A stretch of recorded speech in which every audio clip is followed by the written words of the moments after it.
Okay, today on Respectfully the podcast, we have a very important special person. On Respectfully the podcast, we like to make sure that we are respecting our culture, honoring all people, and just giving back, lifting up the youth and those who may not be privy to certain things. So today we're going to be discussing real estate. I have a lady here who has 2 decades of experience in the mortgage industry and investing, understands the unique challenges faced by buyers in today's market, offers tailored mortgage solutions designed to help borrowers achieve their home ownership goals with confidence and ease. Works together with you to find the perfect financing options that align with your aspirations. She's originally from Milwaukee, Wisconsin, now living in the ATL. Ladies and gentlemen, Felicia Gedmans, welcome to the show. Hey, hey, hey, how you Hey, doing?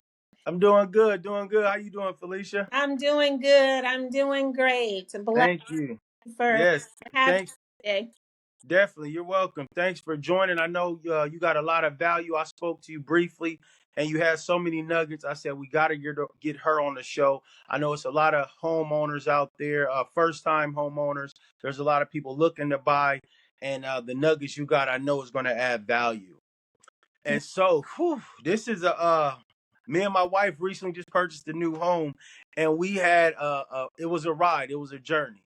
And so what I really learned from that, one of my biggest takeaways was make sure that you're hiring the right person. I'm not going to throw any shade, but I just really let me know how important it is to make sure you're getting with somebody that's educated, that values customer service, values your time, and it's a lot, right? One thing I really learned in this process is that this is a real aggressive, hardcore industry. Yeah, you know, yeah, when we were going through it, I was like, wow, this is cold blooded. Me and my wife are both working from home, working 9 to 5s, and we sold a home and bought a home. So it was real complex trying to do both. We were getting documents day in and out, sign this, sign this, sometimes without even being able to read them carefully, all the different documents they send. So I'm glad to have you on here to kind of expound in your expertise, how you do things, how you handle your customers, or your clients, should I say. So first I would like to say, what do you think about the market right now where the housing is? well, the market it's very volatile right now, but it is coming to a point where we're back into the buyer's market. So right now, definitely, if you're thinking is if now is a right time to buy a home, yes, Okay. absolutely, now is a right time to buy. So just last And week. why is that? Why is that? Yeah, just last week the feds lowered the rate again 1/4%, and they slated to lower it again next month.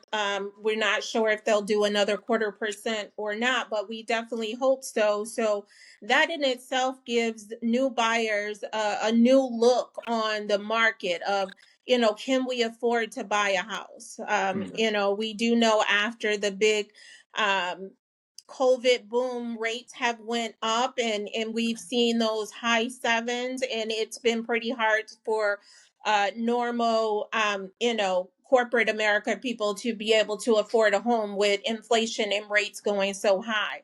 So Yeah. now the feds are lowering the rates, and homes are starting, values are prices are starting to come down as well. So that opens the door for buyers to get in there to be able to afford a good home.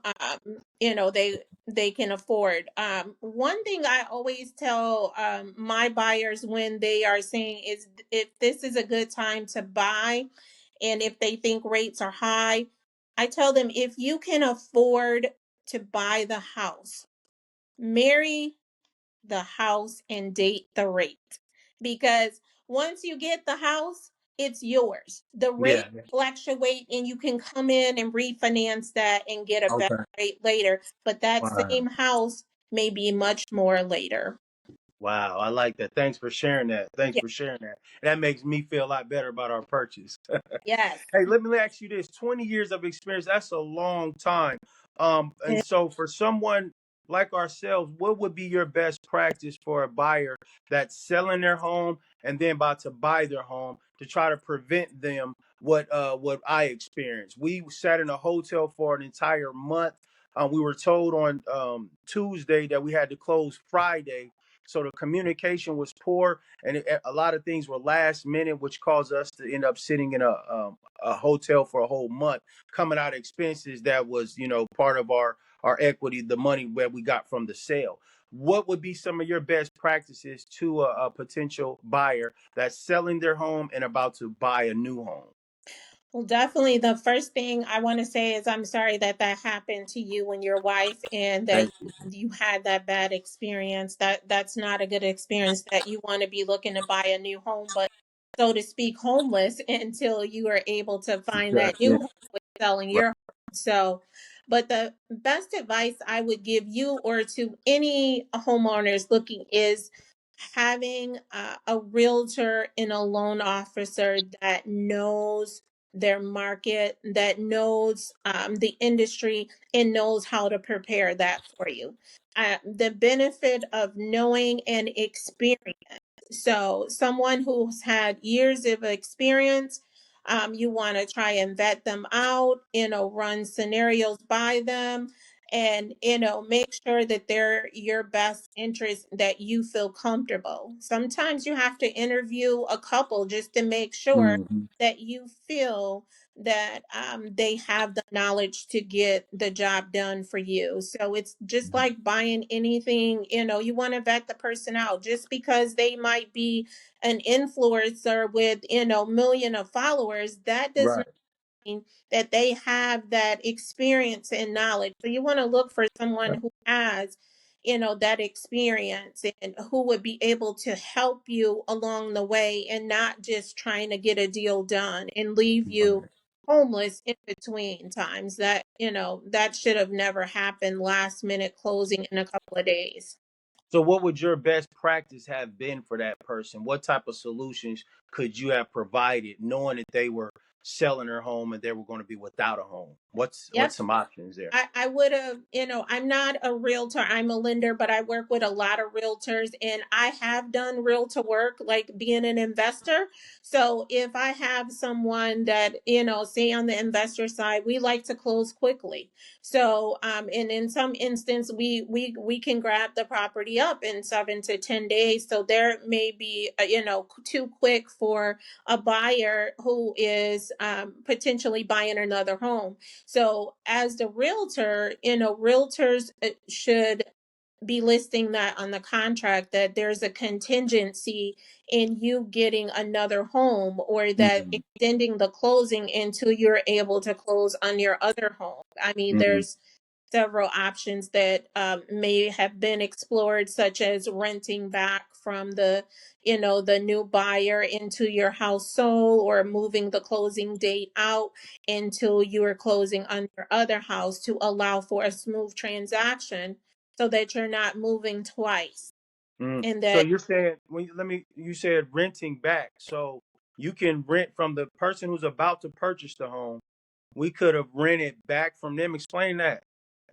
Okay. So let's say just in your situation that, the buyer, your new buyer wanted to close on, let's say 9/1, but you weren't going to be able to close on your new house until 9/30. So that could have been a contingency. You could have went to your buyer and said, "Hey, I'll pay you X amount of rent Mm. for the month to allow me to stay here until I can close on my other house." And then you guys sign a lease in a contract. And Hmm. generally, they hold a portion of your funds to ensure that the house is still in the same conditions as they thought it was when they walk through and do the house. And then when you close, you just terminate the contract at that time. Wow, yeah, that sounds good. We had no idea. Again, and so for the listeners listening, if you're potentially about to purchase a new home and selling your home, make sure you're doing your legwork and you're asking your realtor to put these specifics into the contract, because we didn't have any idea and we were robbed of our peace again in a hotel for a whole month. We had three storage units. Yes. It was a nightmare. But anyway, 20 Yeah. years, what's helped you sustain, Felicia, all this time in this up and down market? What's like your superpower, you know, and your gift in this industry? I think my most superpower, as I would say, is knowing the industry and being able to educate my buyers and help them along the way to help them to their journey to home ownership. I want to teach my buyers, so that they know what they're getting into, what steps they need to take, what's going to happen along the way in each phase, so that they are aware of how things are going to go. If there's any process along the way, I explain to them every single thing so that they're not, in the dark, because buying a home is a very complex, Yeah. situation to those who haven't done it before. It's easy to us because we've done it a long time. We're in the profession. We know the mortgage genre. So, if I say to somebody, this is, going to be your payment, PITIA, they're like, okay, thank you. And they understood Yeah. that that's what their payment was, but they might not principal, interest, taxes, and insurance, Right. Right. or I might say, private mortgage insurance because you're not putting down 20%. And they might like, okay, thinking that's homeowners insurance, but that is a private mortgage insurance that, would help the lender in the event that the borrower would default. So I'm big on teaching. I Hmm. talk to my borrower, I explain everything to them. And I also tell them, tell me anything you can think of that can hinder you from your buying process so that I can start there and move forward so that we don't have to run into any hiccups along the way. Yeah. So, I mean, if we start out right with a full picture and we can walk through the process very smoothly and not having the underwriter, ask for, you know, something new every day, because Yeah. a good preparation packet should not be only a few other things, Wow. that the underwriter should be needing. That's interesting you mentioned that because a few So, things I heard, yeah, our we were getting a lot of messages with acronyms that we didn't understand. And so me, I'm a very I can yeah, be like, explain to me, come in my background, effective communication is like key. Like communicate to me exactly. So yeah, if you can't expect me to know your industry and your genre, your jargon, we're getting emails saying, yeah, hey, did you sign the LOE? I'm like, what's LOE? So little things like that go a long way when you're communicating effectively with your clients. How do you respect your client's time and balance the urgencies with the doc signing and then working 9 to 5s, right? Because again, egregious business, we're getting emails back and forth that need to be signed right now, and we're working 9 to 5s. I heard you say you kind of somehow you get all that information in a package they're not going back and forth with the lender daily, which sounds like phenomenal. How do you make sure that work life balance with your clients is there and keeping them at ease? yeah. Again, like I said, a good package put together loan will eliminate most of those urgency, I need it right now, Mm, because if you get the package together, you get the borrower everything they need. And then if you find, once it goes to the underwriter, if they have a list of things they need, you and your processor needs to work together to be able to let your borrower know, hey, I came back from the underwriter. Here's a list of items that I need. And if you provide them a one-time list of those items with explanation of what those items are, why are they signing them, why the underwriter is asking for those things, that puts people mind at ease as far as what they need to do and why. And sometimes there is some type of urgencies that may come up, but it shouldn't be, five or six things of urgency, because we all working. So we're not all available 24 hours a right. day to do Yeah. an immediate, sign. Yeah. So, it shouldn't be something everything needs to be signed right now, right away. Yeah. If you get too many urgencies and I need it right now, right there, that, that's a red flag that your loan officer isn't doing their job, because Yeah. there should be, multiple urgent things that are needed right now. Wow. Well, thanks a lot. You really shed some light there and added some real value to someone. I'm sure somebody out here, there's a person that's looking to buy a home that's going to get some value from this session here. So thanks a lot for joining, Felicia. Anything you want to say to the people? Where can they follow you at? Any last nuggets you got to give before we wrap this up? Yeah, so I just want to tell anybody that's interested in buying a home, or you're in the market, or you think you're going to be in the market soon, just a couple of things that you want to work on. One being your credit. Make sure your credit is in good condition. Review your credit, make sure everything is accurate. If there's nothing that is inaccurate on there, make sure that there's no old outdated information on there. Make sure you talk to somebody that is a professional who has experience, who will be able to walk you through the process, to get you approved, and that it can educate you on what steps you need to take in order to get you started looking for a home, so that when you find that home, it's pretty easy from that process just to get the contract in and work through the underwriting, and doing the appraisal and those things, so that it'll be a smooth transaction for you. How do you give respect to someone that's purchasing a $200,000 home or a $600,000 home, being that we know you guys are based off commission? How do you balance that?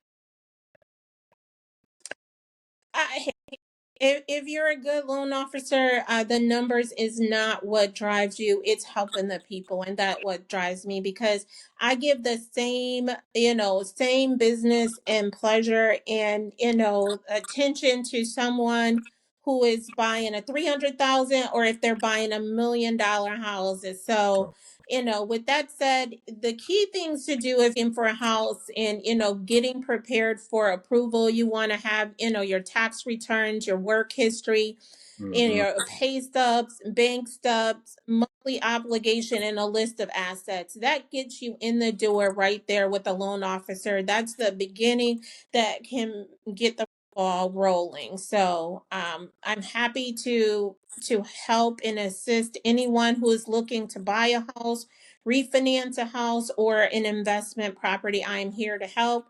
You can follow me at Mortgage Gym on Instagram. I'm on Mortgage Gym on TikTok. So follow me. If you have any questions, you can reach out to me. Send me an email. I'm glad to help.